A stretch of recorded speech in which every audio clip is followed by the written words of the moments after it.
fresh. So he gets the perfect oyster and fresh. Okay, Oh, okay, I'm going to get it for you. This is what you play first. It's got the perfect oyster.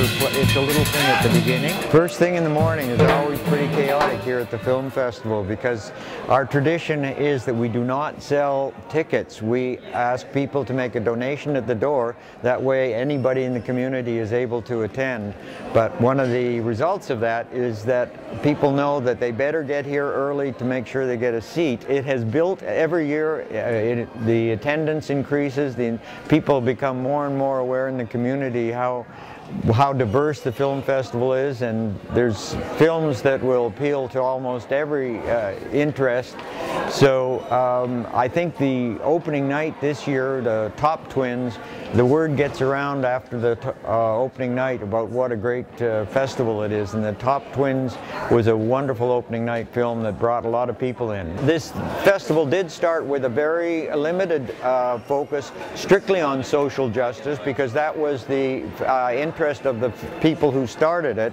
But since then, because we found that the film festival was appealing to a certain segment of the population, but not to a lot of people, we've tried to broaden the focus so that it's still a social justice theme, but we also include a lot of films on culture, on politics, on the environment, on food issues, which are very big and a very popular subject on this island.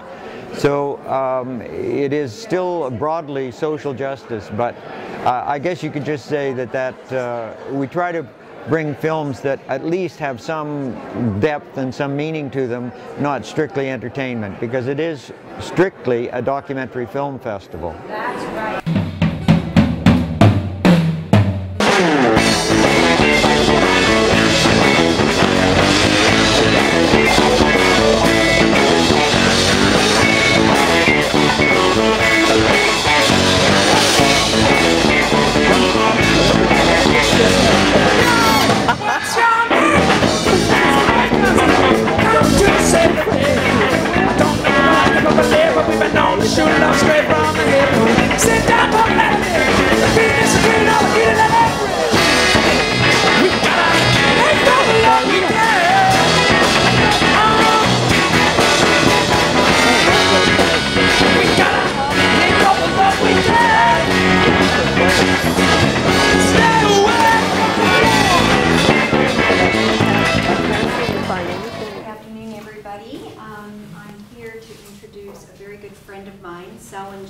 Who is a producer with the National Film Board, and he produced a film, Mighty Jerome, and he's going to be able to tell you just a little bit about it right now, and then he's going to be here for a question and answer period and a discussion after the film. It's well, it was one of my favorite films that I saw at VIFF this year, so over to you.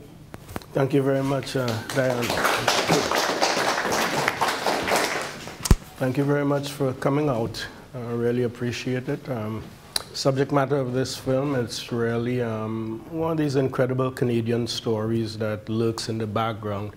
And in a way, what's happening here, some people know who Harry Jerome was, and some people don't know. A lot of people have a very superficial idea. They see a statue in Stanley Park, or they hear the name Harry Jerome.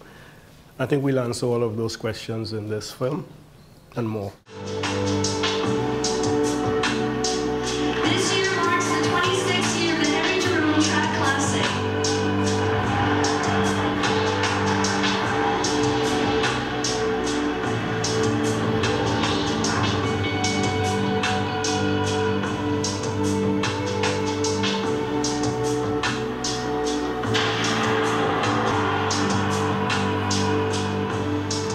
I remember when I went to the book launch and somebody said, "Why are you here?" I said, "Well, maybe I'm thinking of doing a film on this book."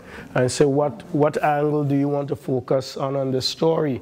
I said, maybe I want to focus on the media's attitude to Harry, because somebody who was around the periphery of track and field, I didn't think that an athlete was going to subject himself to such rigor and then suddenly quit. That didn't make any sense to me.